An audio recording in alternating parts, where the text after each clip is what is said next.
Over the past few days, fear within the cryptocurrency market has been at all-time highs. Literally, the fear and greed index has not been this high since COVID. Everywhere on your timeline, you're seeing a bearish sentiment. And yes, over the past couple weeks, I have been a proponent of having cash on the side. In the background, there's some very, very bullish things happening for Bitcoin. And because of that, I've been deploying my stables. In this video, we're going to talk about it. And guys, I really, really encourage you, stay towards the end of the video. It's going to be a little bit of a longer one, but we're dropping nuggets here. And I'm going to give you my thesis as to why I think you should be deploying some of your stables right now, because all of these different narratives are kind of starting to line up. We're going to talk about that right now. But before we get started, welcome back to the channel. My name's Doc. Throughout the day, I'm a resident physician, and at night, I take you guys on my crypto and investing journey. Okay, enough lollygagging.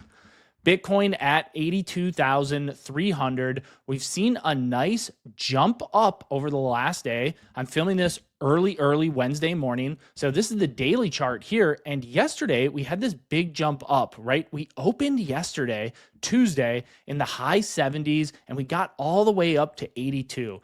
We got up to 83 at one point, and we're kind of respecting this 50-day moving average now. That's that white line. So we got up to it. We're hoping to break through it, but right now it's acting as resistance. So that is going to be something that we watch over the next few days. And guys, stay towards the end of the video. We got a ton of tabs here. I'm going to give you my bullish thesis as to why now is the time that like literal fortunes could potentially be made. So, okay, we're looking at Bitcoin here, 82,000. We're looking at the Bitcoin dominance. This is significant. Guys, this is the highest daily close we've ever had, right? Tuesday, I'm going to say that again. Tuesday was the highest daily close for the Bitcoin dominance that we ever had. All of this stuff here where we got up to 64%, that was just a wick. We closed the day yesterday at about 62.2%, and that's where we're at right now. So Bitcoin dominance continues to increase as alts are getting crushed. And that may sound bearish, but the reason that I think we are setting up for a bullish narrative for Bitcoin in potentially Q2, Q3, Q4 of this year is because of things like the Dixie. So this is, for those who aren't aware, the DXY, this is the US dollar index, and it tracks the strength of the US dollar. And you can see since February, this has been plummeting. We were at 107, now we're falling all the way down to 103, and it seems like just a couple months ago, right, in January-ish, we were at 109. So this continues to fall, and we know that Bitcoin and the US dollar have an inverse relationship, right? So we want to see the US dollar weaken so that Bitcoin can increase. And guess what? Trump, with all of his tariff negotiations, he is really hurting the US dollar, which in turn is good for risk assets. The other thing that's been tanking is the US 10-year yields. Now, why is this important? Well, if the 10-year yields go down, inflation could potentially also come down. And we're going to talk about inflation in just a second because, bold statement, I don't think we're going to have to worry about inflation a whole lot moving forward. So the 10-year government bond yields are down. This is good because your credit card interest rates, home loans, they are all tracking the 10-year bond rates. So we're hoping this continues to go down. This white line, again, this is a 50-day moving average. It's trying to break through it, but the 50-day average is acting as resistance. And this is really good because we want the 10-year yield to keep falling because this is going to make money cheaper, and risk on assets like Bitcoin love cheap money. So this is the Bitcoin fear and greed index. Don't confuse this with the crypto fear and greed index. Right now we're at 34. We're at fear. Yesterday we were at 24, and it seems like just last week we're at 20. So I'm not surprised that the fear and greed index is starting to tick up and become more neutral after Bitcoin could potentially be having a little bit of recovery. Now, guys, we are not out of the woods yet, right? We still got a long ways to go, but this could be bullish sentiment. And one of the reasons that the entire US stock market went up today was on news that Ukraine accepted a ceasefire proposal with the US. Now, Russia still needs to agree to this, but Marco Rubio, he said that Ukraine accepted the US offer for a ceasefire. This is a win-win in a lot of ways. And I don't want to get political. I'm really just trying to stay objective and neutral here. But in return for a ceasefire, Ukraine, we will start to share intelligence with them, right? In what we get out of it, because right, the US, we're getting something out of it other than global peace. We are potentially striking a deal, a mineral deal, a deal where we can mine minerals from Ukraine. We're going to see how this goes, but the whole stock market went up because of this. Or put differently, it didn't tank. So this was good news, a rally that the market needed after after Monday, where the market just tanked. Another huge thing that I don't see people talking about is this new law that went into place. So Marty Party tweeted this out. US banks can now be validators on public networks. They can custody crypto for customers, and they can hold stable coins. He's saying that this is a $1 trillion announcement. And I agree with him. This is way bigger than people think, right? Just a couple years ago, banks were kind of forbidden to do anything crypto related, right? This is in some ways had to do with choke point 2.0.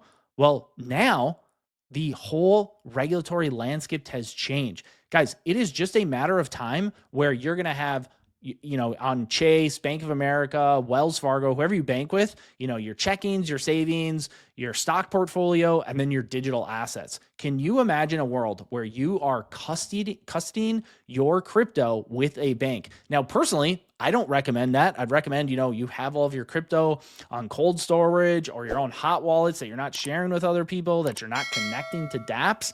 But for a large majority of folks who maybe might not be so far down the rabbit hole like you and I, this is good for them, right? This increases mass adoption, which in turn will bring retail to the crypto space. Honestly, I think this is the most bullish tweet of this entire video, but guys, stay towards the end because we're going to talk about how to navigate this. And also, if you're getting any value out of this, hit the like button, subscribe. It's free and it really helps your boy out. So guys, Colin Talks Crypto. He's been talking about the global money supply, and we're gonna talk about that in just a sec. So global M2, this is all the money in the US, and he's kind of been charting these different scenarios. So put differently, global money supply goes up first before Bitcoin. Okay, I'm gonna say that again. Global money supply tends to increase first before Bitcoin does, and he has 3 different charts. One where he shifted the global money supply up 105 days, 75 days, and 46 days. This will make more sense. Okay, so this is the 105-day shift. And this shift of global money supply moved up 105 days, shows the strongest correlation with Bitcoin. So I'm going to break this down. Don't get confused by this. This is very easy to understand. So we are not looking into the future, okay? All we're doing is we're shifting the global money supply ahead 105 days, and this seems to correlate with Bitcoin really well. So you can see Bitcoin, there's this increase here as the global money supply started to go up. And then look, global money supply right here kind of chopped sideways, as did Bitcoin. Then look, global money supply starts to go up, as does Bitcoin. Guys, right here, this is global money supply increasing. And we're going to look at that right here. Look, global money supply, this is on the weekly chart, right? So this is a long-term perspective here. Each candle is a week. Look, we've been going up. You can see global money supply starting to increase. You can see it right here, right? So as global money supply increases, Bitcoin is supposed to increase, right? Now, this is just the 105-day chart. He also has a 75-day shift. Again, you can see the correlation here as the gold line, that's global money supply. As this goes up, Bitcoin starts to go up as well. So this, a lot of people are saying this front runs a Bitcoin bull market.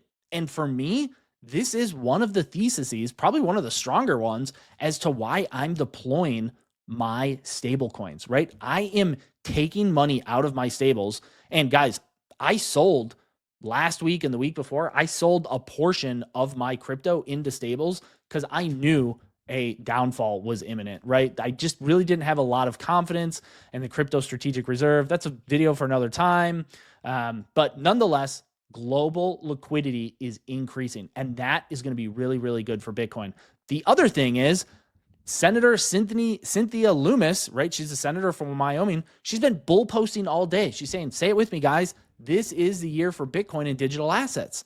And she announced today that the Bitcoin Act is back, right? I'll zoom in this. The Bitcoin Act is back. So for those who aren't aware, I'll break this down in just very simple language for you.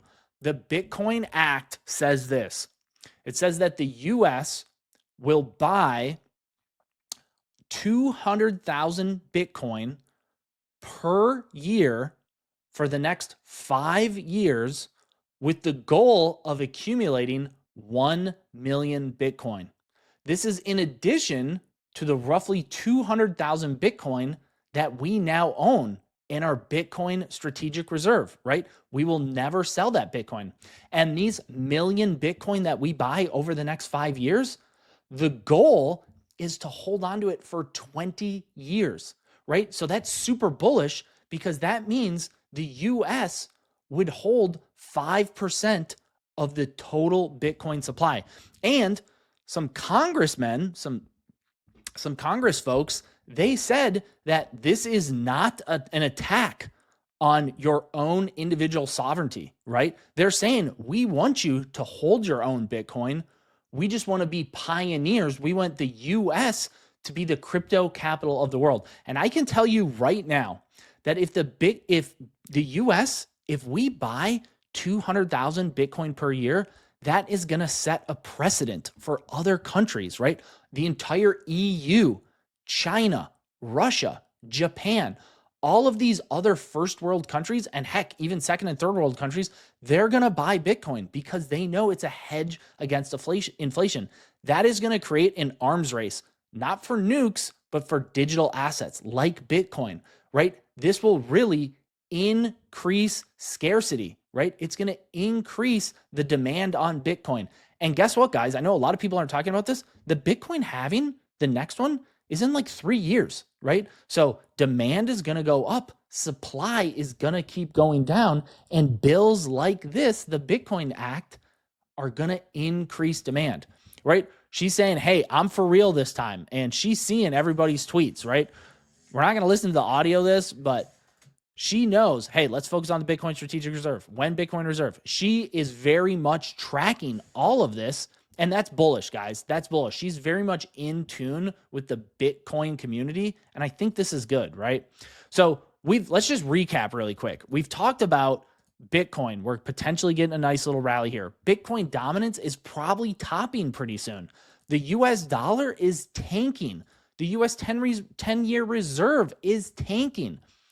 Global money supply is increasing, setting up a really bullish narrative for Bitcoin. Now, guys, I'm not a financial advisor, right? This is not financial advice. I'm only telling you what I'm doing. And what I'm doing is I'm deploying some of my stable coins into big chunky assets that I think are really worth holding. And you want to know which ones? Guys, we're talking about it in the Discord. I'm going to link this down below. It's completely free. We have nothing to sell you. We're building a super strong community, and I tell everybody for free exactly what I'm buying. So if you want to be part of a really strong community of like-minded individuals, link is going to be down below in the description and the first pinned comment. Okay, so we have some economic data that comes out tomorrow. This is huge. Wednesday is CPI inflation data, okay? And then Wednesday's today. I'm filming this really, really early Wednesday morning. So today we're getting the CPI inflation data. Thursday, we're getting PPI inflation data, and that's the Fed's preferred metric for tracking inflation, okay? Plus we're getting unemployment claims. Now, I have a hunch that the US inflation is going to come at expectations or below expectations. And the reason that I think that is if we look at true inflation, right? True inflation is not associated with the government, right? But they're a third-party company that tracks what they describe as like what the real inflation data is, i.e., hence the name, true inflation.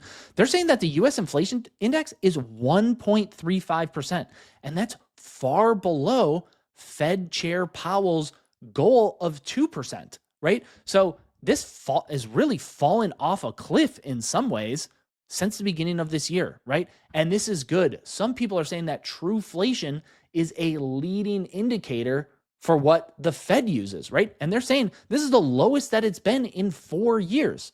So Anthony Pompliano, he's saying, hey, government's saying one thing. They're saying inflation's 3%. True inflation is saying it's 1.3. Where are we at, right? If trueflation is right, the US, we should be cutting interest rates super aggressively. And here's another thing that a lot of people are talking about is if we keep if we keep interest rates really high and inflation actually becomes deflationary, that's actually really bad for the economy. I know like you and I, we would love that. We would love to see gas prices come down, egg prices come down, everyday goods and services that we all buy, we would love to see those come down. But in reality, if inflation were to become deflationary, i.e. go down, that would cause the market to panic because recession fears would be front and center. So as much as I want prices to come down at the grocery store, we actually don't want inflation to go negative, i.e. deflationary, because that would panic the market. What we do want is the Fed to start cutting interest rates, right? Flood the economy with cheap money. So, okay, this is what Anthony Pompliano is saying. And guess what? The poly market, they have predictions on how many Fed rate cuts are going to happen in 2025. And guess what, guys? The lead is 3 interest rate cuts, okay? This is more than what the Fed is projecting. The Fed, in their FOMC minutes, right now, I guarantee this is going to change, but right now, they're predicting 2 interest rate cuts, okay? Well, poly market says, hey, there's no way, we're calling your bluff. They're saying there's a higher probability that we get 3 basis cuts. And guess what? The Fed watch tool agrees with poly market, right? So right now we're at 4.25 to 4.5 for our interest rate. We have an FOMC meeting March 19th, and there's a 96% chance that we stay exactly where we are. But guess what? By June, there's an 84% chance that we've had at least 1 rate cut. And by July and September, there's a 73% chance that we have 2 rate cuts. Well, guys, it gets even better. December 10th of this year, there's a 94% chance that we've had at least 3 rate cuts, agreeing with poly market. So in a lot of ways, these narratives are starting to come together, right? Cynthia Luminous is reintroducing the Bitcoin Act for the US to start buying more Bitcoin. Interest rates are eventually going to come down. The US dollar, the Dixie, is starting to decrease. Meanwhile, global liquidity is increasing. Guys, this is a super, super bullish narrative. Real quick, we already talked about the Discord. This is my website, InvestWithDoc.com. You can reach out to me if you want to get a hold of me, InvestWithDoc@gmail.com. This is my YouTube channel. I really appreciate all of your support. I think we're over like 6.2 thousand subscribers. Wild. Again, really, really appreciate all your support. I want to know down below, what do you guys think is in store for Bitcoin? Honestly, we could see a little bit more sideways chop over the next few weeks, but I really do think the 4-year cycle is still intact. And because of that, I'm buying, right? I'm buying. Let me know down in the comment what you're buying. And again, if you got any value out of this, hit the like button, subscribe. It really helps your boy out and it's free. And let me know, what do you guys want to see on the next video? Until then, guys, I'll see you then.